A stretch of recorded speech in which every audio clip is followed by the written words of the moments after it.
Hey everybody, welcome to our state of the game.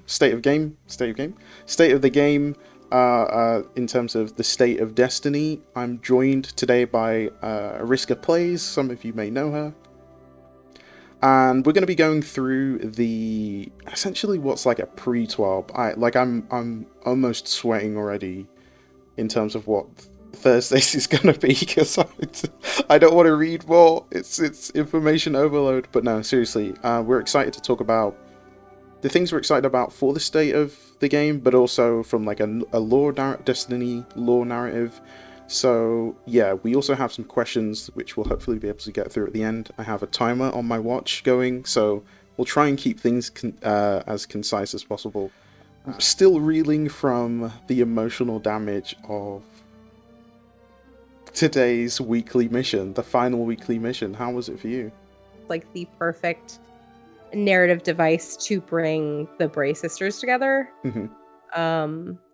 Despite like such a big loss, but also this leaves so many questions in the wake, essentially. So I think we're all just kind of like sitting here looking at each other like I don't know what to do with my hands. Like so what we do now? Yep. It's a lot. It's a bit of a lot. Yep. For those of you who don't know, we're talking about this week's the final weekly mission event, which if you haven't played it, probably stop right now and go play it and then come back and watch this after, because it was emotional. Like, to see Rasputin go. We've grown up with Rasputin. I mean, okay, but he died technically in Season of Arrivals and then came back so many seasons later. But yeah, you know, he's been a part of our family for a long time. I was emotional. I cried for like a good 5 minutes. I just wept. I was here like banging on my desk like, no, how can you do this to me? Well, it's we have spent almost the entire year, and by we I use that term loosely, but we've spent almost an entire year going through the process of hearing, seeing, and experiencing bringing Rasputin basically to life. Mm-hmm. And for it to end in this fashion, it sucks all the hope out of the room. It just feels like we've done all of this and this was the outcome. And it's very much, we play a lot of video games and they always have like really good outcomes. You know, like you beat the game and it's great, and you know, save everybody, all that good stuff. But this is a much more, I don't like saying realistic because I feel that gives the impression that just out in the world everything is garbage. Mm-hmm. But it gives a much more an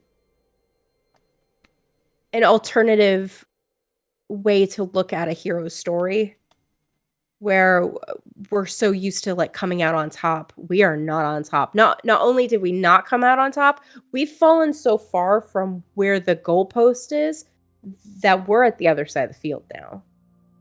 We don't know what the other team is doing. Mm-hmm.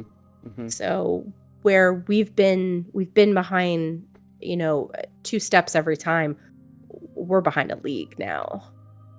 Yeah, 100%. We've been pushed right off the edge into this unknown, and we're like free falling, and we have like Strand, Neomuna, the future of Destiny, all these things like hovering as we're dropping in on Neptune. And then of course there's like the stuff that you and I talked about, I think it was about a week ago, after looking at the I think it was the new weapons reveal, and some of those like little background murals, which having seen this last cutscene makes so much sense. And I'm going to ask you something about that like as we get into this. But let's go ahead and jump into the state of game, and we'll have a quick glance through it. And all of the questions about where everything is heading, right, has been a little bit more refined for us. Mm-hmm. Mm-hmm. Definitely. I'd say jumping right in with like how the reformatting of seasons are going to go. Yeah, I Um, agree. changing of currencies. It's really nice to have a lot of things a bit more refined. Expand players' imaginations. So it says in Destiny 2, we want to reach. We want each major update to get gears inside our players' heads turning on what's new and what it means for the way they interact with the game. This wasn't true for all our releases last year, and it's going to take change. It's going to take changes across multiple releases to get us where we want to be. We can't break all the design bones we want right away, so instead let's unpack how we will take on this big challenge over the course of the next year. So the season that's going to be dropping with Nightfall is obviously Season of Defiance. Holy moly, this image right here is interesting for a couple of reasons. But Ariska, let's take people back a little bit and explain maybe why Season of Defiance is a relevant season, because I know some people are like, flipping their desks saying, Marasov again? Another Season of the Lost? How many times? I think Yeah. it's going to be a bit. I get the feeling that Bungie's trying to make these seasons more meaningful. Mm-hmm. And I know that a lot of people have their issues with drip feed content. And I get that. Make it meaningful. If you're going to do drip feed content, make it meaningful. And I know that the story writers are probably really geared up for this first one right off the bat. So I think that this next year we are going to see a larger focus on our direct allies. So having Marasov kind of start this off, she at this point in terms of the allies that we've surrounded ourselves with in the Vanguard office, she's our oldest ally. Mm-hmm. Mm-hmm. Definitely. She is, I know that a lot of people get a little tired of it sometimes, but having her kind of kick that off is going to be important. She's basically and I'm throwing this title around loosely, a general of the Awoken to a degree in terms of bringing her people to the table. So it wouldn't surprise me if the next one that we end up getting is Keitel, Mm-hmm. and then Mithrax, and then I'm Interesting. hoping Savathun maybe. Okay. Uh, Okay. but looking at that photo, the fact that I'm getting a bunch of big Red War vibes all over again. The amount of Oh boy. cabal that are coming in, Mm-hmm. and it looking as though a base has been set up by Callus's Legion. Mm-hmm. Mm-hmm. This is a very clever utilization of reusing already established areas and assets. And because the Red War campaign Cabal facility is still in the EDZ and it's mostly untouched, it would make sense that they would just bring some what looks like in the background like ziggurat-esque structures and just bloop, copy paste it on top of that whole area, without changing too much of the overall terrain and stuff. I mean, it just depends on how much they want to change. I don't imagine at this later stage they would have done too many changes, but given how much time they had, because they had a whole extra year, right, to work on this, and they'd been working on it even further back than we knew they had. So, yeah, lots of exciting potential. Obviously, the Shard of the Traveler is still sat in the EDZ, and we still haven't really had like a conclusive story as to whether that shard is still useful. Is it still connected to the Traveler? Is it going to be a major story beat? Because we had a focus on it a little bit with the Lucent Brood and them trying to take it. Take a shard of the Traveler. I don't know if it was like literally the main shard, but the storyline was kind of like focused in that way, though it was really short, but we didn't get a whole lot more information in terms of what happened towards the end of that season. But I think that the fact that Bungie chose to focus or bring it back to a focal point again this late in the story makes me think that they want to do something with that, because it's kind of weird, because it's like this all-powerful piece of the Traveler that somehow nobody's gone to look at, nobody's tried to tap into except Ultra and Sov, and obviously now the Lucent Brood. But for the most part, it just kind of sits there, and yeah, I guess it would be interesting to see what happens next with that. Yeah. And we were talking about this. There are a lot of loose ends that have to get wrapped up in the next year. There's a lot. And I know that we won't get all of them, but there are some major ones that absolutely have to get wrapped up. Right. And I have a feeling there's probably going to be a much greater focus on like our core characters. This time around, I'm curious where Eris is going to fall into this next expansion. Yeah. I'm curious if we are... Did we hear if we're losing any planets for this expansion? So, nothing has been... Okay, here's the interesting information. And this is either me, like, getting super, like, tinfoil hat, or there's something in this. I think it might be in this thread, and I'm going to search for it, or maybe it's on Twitter, I can't remember, either one. But it was mentioned, all the content that's going to go into the DCV was mentioned. Now... Oh. Yeah. Which and we talked about this, the idea, the helm being moved to the tower. Definitely. And it basically just being consolidated. Okay. So, with the launch of Year 6 on February 28th, certain destination activities and quests will be moved into the Destiny Content Vault. Players will have until this date to experience all listed content before it becomes unavailable to access in-game. For the list of all the inventory items and quests being deprecated at the start of Year 6, please click here for information about Year 5, DCV items, view our DCV article. Okay, so this is real good, because this is extra clarification for what I said earlier on, so that was a misquote. We only just entered Year 6 in Destiny. OMG, we have a long way to go. We're not even in the end game yet. We have no idea what end game is in Destiny. Like, it's crazy to me that this is just Year 6 in the development cycle of Destiny.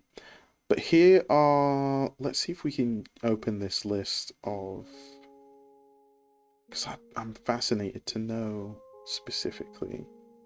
It looks like a lot of it is focused on the helm.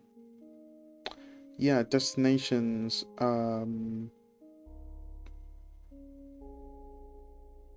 But nightmare containment. So it says campaigns and seasonal narrative. So I'm assuming...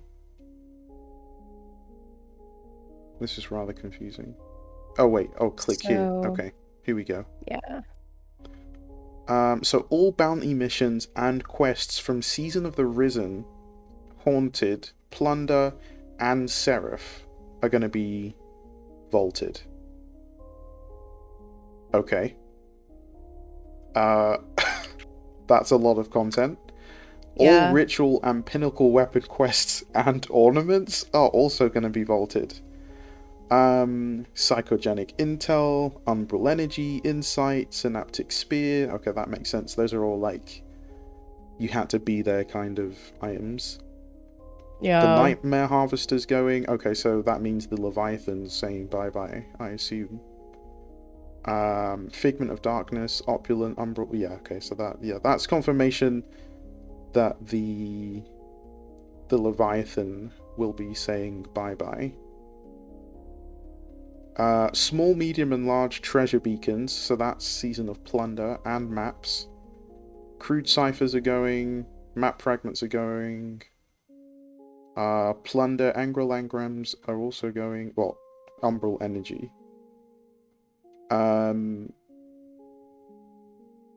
Yeah, so that's okay. That's interesting.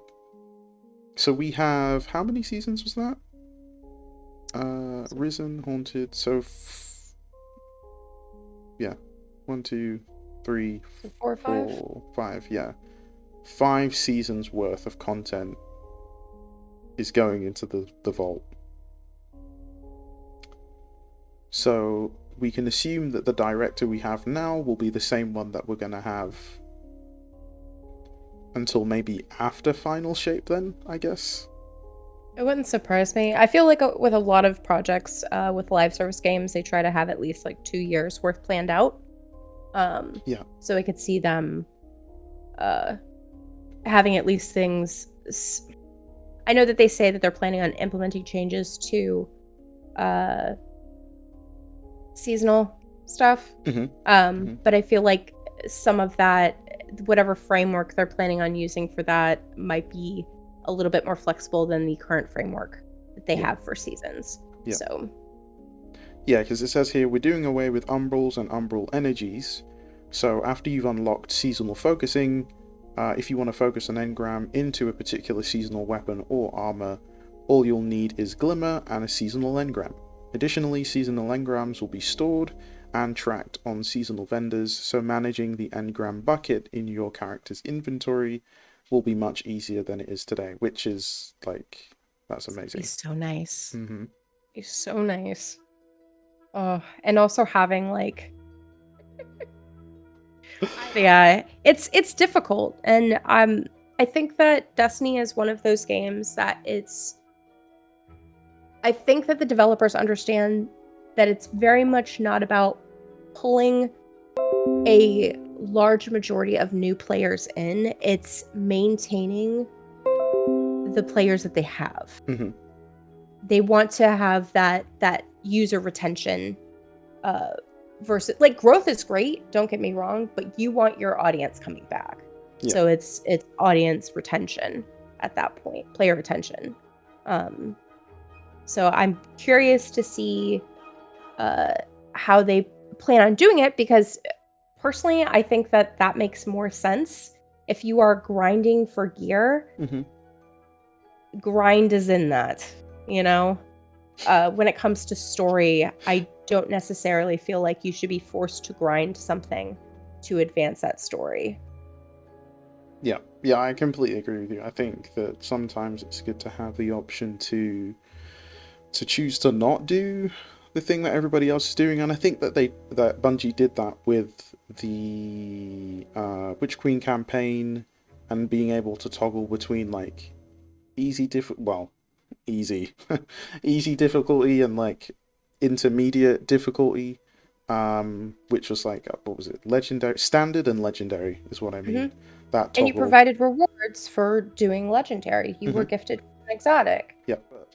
That's what we do in life, right? We change. But I think with Destiny and where it's heading right now, especially with the lore, it's interesting because in this in the seasons to come, it talks about the next season after Season of Defiance being Season of the Deep. And I find this very interesting because it's like, okay, we've been like surface level skimming. We haven't even touched the deep lore.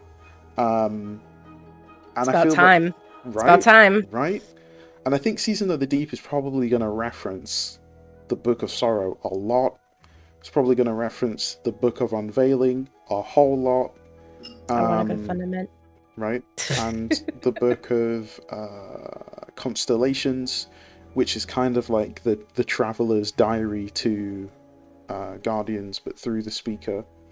And some of that stuff, I feel like that book was just like completely skipped over, and a lot of the things that are happened in that book are happening now, and they connect in really strange ways. But yeah, it's going to be fun to see Season of the Deep. I assume there'll be a lot of Oryx references too. Any thoughts?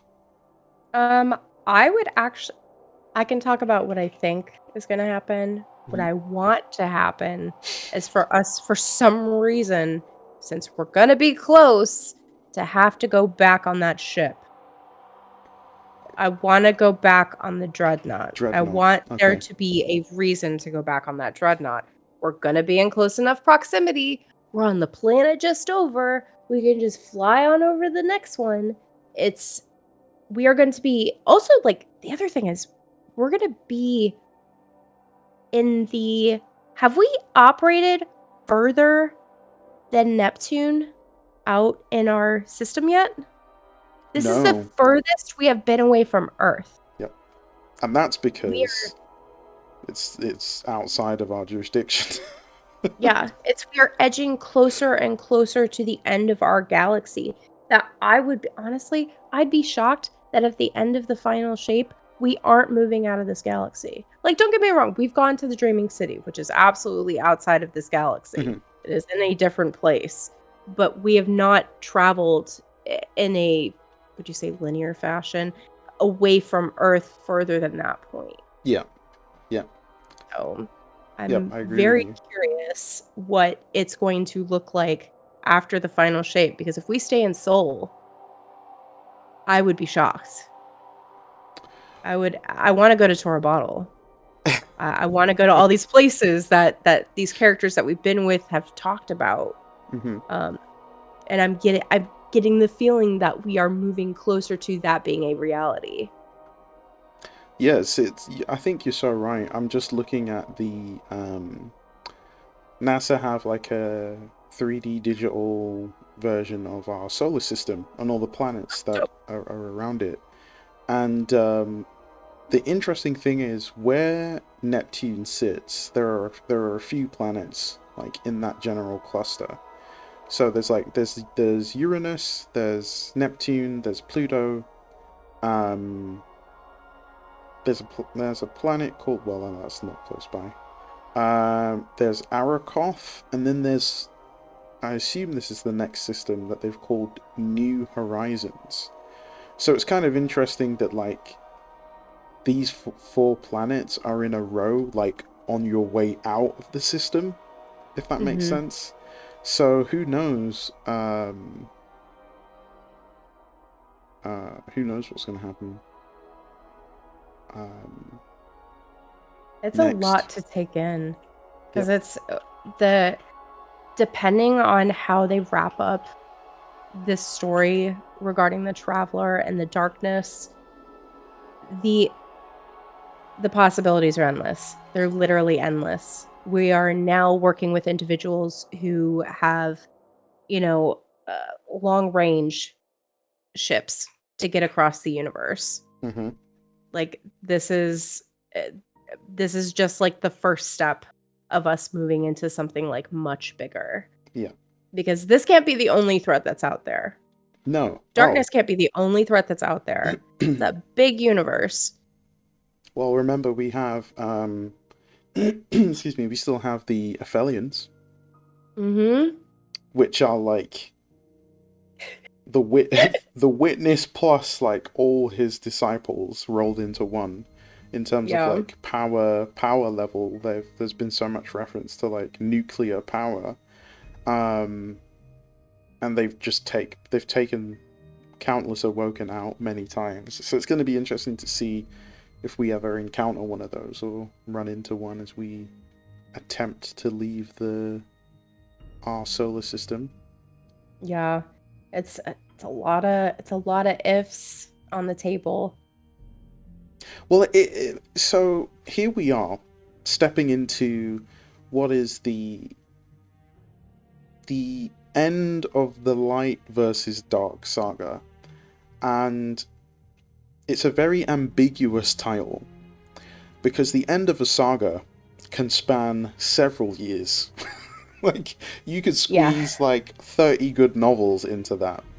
So it will be interesting to see how Bungie plans to like take that timeline and like stretch it out as long as they can till they reach year 10, and then they're like, right, we're done.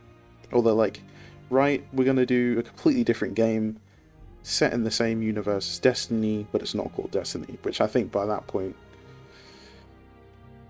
you'd probably want to let Destiny 2 die off, kind of.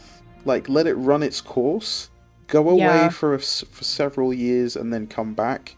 But I think by then, a lot of the people currently working at Bungie may or may not still be working there, because most people usually work at Bungie for about 10 years, and then they transition out and go on to work at different companies. So by that point, we'll all be old. Yeah. In our I'm already like old. 40s. In our 40s and 50s, going, still playing Destiny with dentures and Listen, we've talked about like the streamer old folks home. yep. Hey, playing video games, get your parents to play video games because it's good for their mental health. Hmm. It is good for their cognitive abilities. This is true. Yeah. I'm trying to remember, there's an esports team that's only senior citizens. And I Really? can't remember. Yeah. And they are fantastic. I think you have to be above the age of 65. But like there's been studies, cognitive abilities improve playing video games. Yeah, they So do. Yeah. like play video games. And I mean, this game has so much lore. There is so much content outside of like the playing content, but the lore content. Hmm. They could continue Destiny, the Guardians themselves, for an infinite amount of time. There is so much that they can work off of. This game is so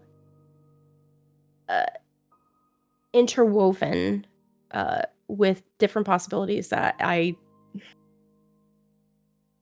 feel like every lore book's kind of like a love letter. Yeah. You've got a bit more heart that's put into the game every time they release a lore book. Hmm. So story gets a little bit deeper. So yeah, I could see them continuing. Would I be sad if it's gone? Absolutely. Oh, But 100%. I think it would yeah, be a very sad but bittersweet day. I imagine that even all the people who have left Bungie even up to this point will say that they hoped that they could have stuck around long enough to see something that they were part of from the beginning, when it was just this tiny little idea, become this huge, like, incredible franchise that um is ongoing. And of course, obviously, there's still like we haven't had a Destiny movie. We're still yet to have a Destiny series. Wink, wink. stay away from it, Paramount. Just stay away from it. Right. So, so Season of the Deep is going to be one of the next seasons that comes up after Season of Defiance. And, yeah, it should be an exciting one. I think we're probably going to hear a whole lot more about the Hive in that. And we're probably going to hear a whole lot more about some of the other races that have been referenced, like the Ecumene, and some of the other information. Also, interesting lore tidbit that came up from Myeline Games. He did a video recently, I don't know if you've seen it, talking about the OXAT machine. No. Oh, you need to watch that video. I was like mind blown. I was like, Myeline, thumbs up. I was really, really impressed. But the whole preface of that video, without spoiling too much, is talking about... so the OXAT machine is something that the Scions know about and the Scions rebuilt. And it was also referenced during the Vex strike. I forget the... Oh, Where at the end, the Ghost Terminus. says... That's it, inside Terminus. Ghost says... OXA and yeah, OXAT. that's right. So, Myeline was basically sharing how for the longest time his community have joked about, oh hey, why has Teox, ex-mother of the Hive, ever been brought back? Because technically she's not dead. They never told us she's Yeah. dead. She just vanished. And all we know is she helped the races that worked with the Traveler. So long story short, Myeline did his thing, like deciphered it and worked out that there was a new version of the machine built called the I think it's the OXAT or OXTA. OXAT. OXAT. And when you reverse the OXAT. letters, it's Teox. Oh So my gosh! he was like, is this a sentient machine based on Teox, like, personality, or is it literally Teox who's alive? Because at one point, Teox was in cryostasis and was woken up by one of the other races later on, and she helped them figure out how to, defeat the Hive siblings. Because she knew Teox knew the secrets. She knew about how they have the hive worms and all of this stuff. So could just be another piece on the chessboard thrown in just to throw us off even more and get even more interesting. Now my gears are turning because I'm just like,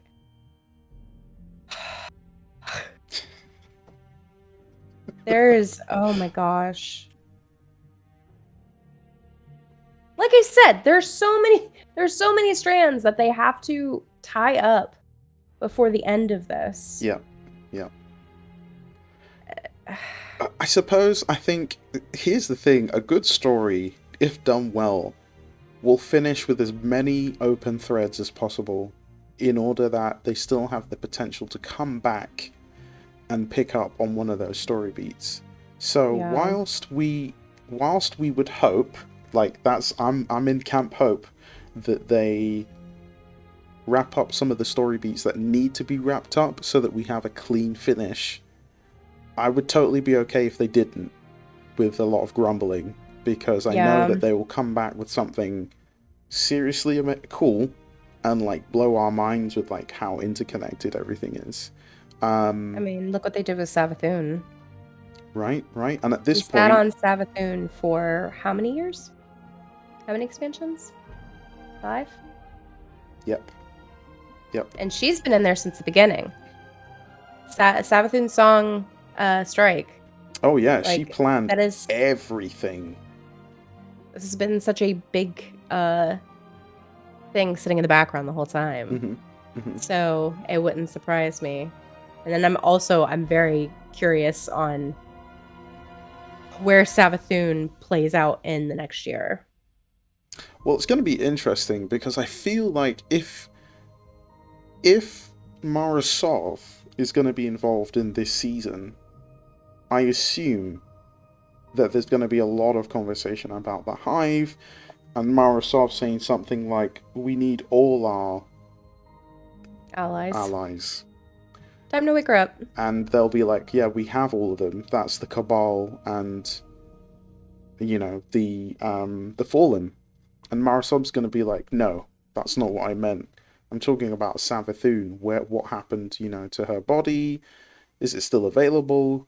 Where's Immaru? Because if Immaru can resurrect her, she's going to be... He's still running things. He is still running things while she's been gone. Yep. So that could be a major game changer, because if Savathun shows up, we'll be able to defeat... Well, at least have a good chance of, getting rid of Callus and potentially the Witness and Xivu Arath, even though Savathun runs from having to fight Xivu head-on. Also, having somebody who knows Xivu Arath better than anybody else in the room. You have 2, really great strategists. So you have... Mara is a fantastic strategist, but having Savathun with her would be kind of wild. Yeah. The 2 of them,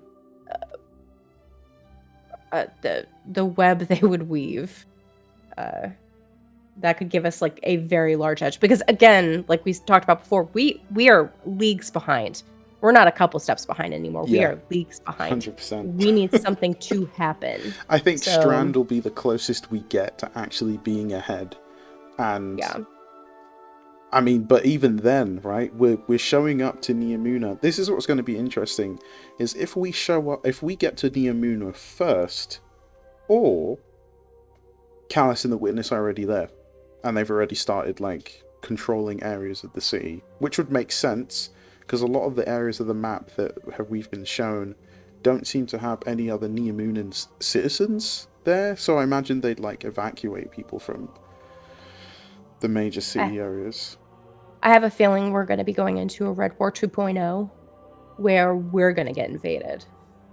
Like, we don't Oh, have the Traveler at the city anymore. They could easily move a ship in there. There is nothing that is stopping them from doing that. you mean on Earth or Neomuna? On Earth. On Earth, yeah, yeah. It's completely possible because now the Traveler's like in space. Yeah.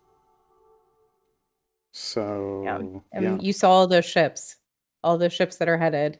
Like, the I could ships look kind of easily. different too. They kind of have a slightly different. I guess the color, maybe the color of the They're a bit more glowing compact as lights. well. Mm-hmm. So it makes me wonder if we're going to see a variance in different ships from the darkness as well, Ooh, other than just, the very large pyramid ships that we've seen that are the size of a city essentially. that would be So interesting. Yeah, so yeah, I guess we can look at Season of Defiance like us defending Earth. fighting back, yeah, that or even Neomuna, because if, like you said, the possibility of the Neomunans being evacuated, and then Mm-hmm. you only have a few people left to defend that area. I could see, honestly, like that campaign, I could see us getting shot out of the gun like right away. So, Yeah, I think I agree with you in that um, we'll be jumping between Earth and Neomuna constantly in order to keep things under control. We'll probably have some like major ground invasion from the darkness on Earth, whilst we quickly race to Neomuna to go and like unlock Strand, and then come back Strand and just be like, eat this, Witness, and yeah. take Earth back. Um, Great stuff. Okay, thanks Yeah. everybody for watching. See you soon.